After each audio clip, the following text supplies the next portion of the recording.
Hey everyone, welcome back to my channel. I just wanted to show you quickly something that I've been working on in the yard. This is called a silk floss tree. It's a tropical tree, so being in here in Florida, it's a good environment for it. They have these really pretty pink blossoms on it when it gets mature enough to put out blossoms.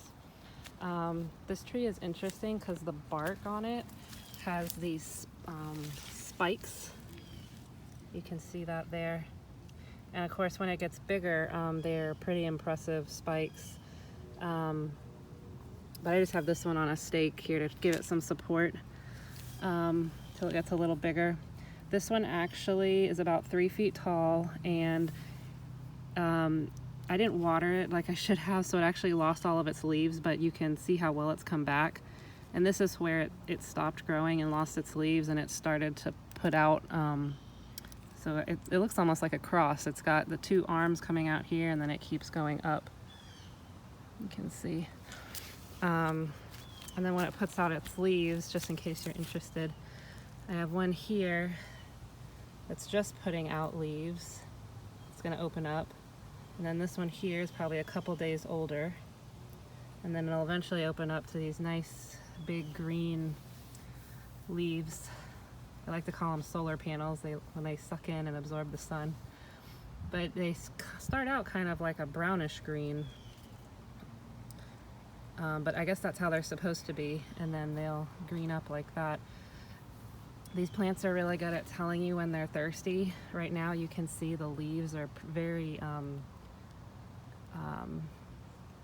I believe in the botany world they call it like turgor pressure, when it's got a lot of turgor pressure and it's the leaves are sticking straight out. But if they're thirsty, their leaves will droop really well, really bad, and that's how you can tell they need water.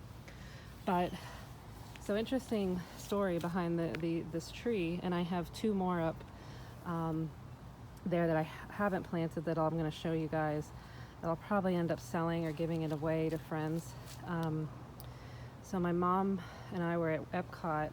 We live in Florida, so we went to EPCOT at Disney, and there is a silk floss tree in front of the land pavilion at Disney. If you've ever been to, or at EPCOT, if you've ever been to EPCOT, you may or may not know where that is. But it was in front of the land, and it was blooming, and it was putting out it has pods when it puts out its seeds, and the seeds almost look like little cotton, but then there's a seed inside of it. And it was putting out the seeds, and my mom picked some up and she planted them, and lo and behold, they actually started growing.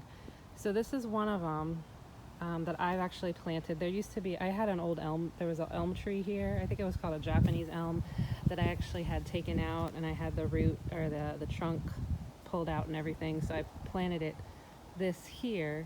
So hopefully this will do really well and grow in its place. But I wanted to show you the difference between so this one, when I stopped watering it, and it basically stopped growing for a little bit, but as you can see, it's coming back. So we come up here, and that one's about 3 feet tall, if I had to guess, 3.5 feet tall.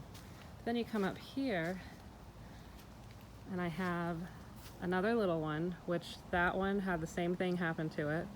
Now, mind you, this one and the one that I just showed you were all planted at the same time. But this one and the one that's in the ground, they had basically a stop in their growing. This one never stopped growing, and you can see how much taller it is. That one is about as tall as me, and I'm about 5'8". So that one, and you can see it's got some nice branching there. And then this one, let me come around here so I can show you these thorns as it gets bigger. Look at that.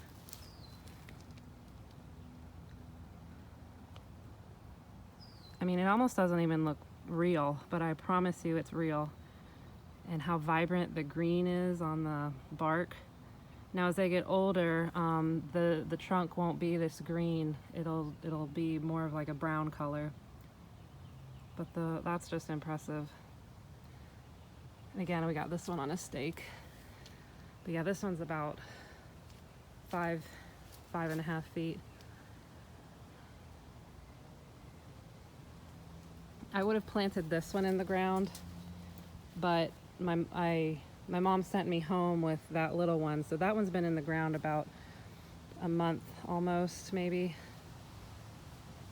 These two, and then she sent me back with these. So like I said, I would have planted this one, but I had that one first. That's why that one ended up in the ground. She was initially going to plant this one in her yard, the big one, but she decided not to. I don't know why, but now I have it. And we're going to see what happens to it. So anyway, I just thought I'd post a video here for you guys about the silk floss plant, or tree rather. Now these guys, the one at EPCOT, if I had to guess, was probably about 30 feet high. I mean, they get to be pretty big, decent sized trees. And like I said, just beautiful blossoms when they bloom. So there you are. I hope you guys have a wonderful day. Until next time, see you later. Bye.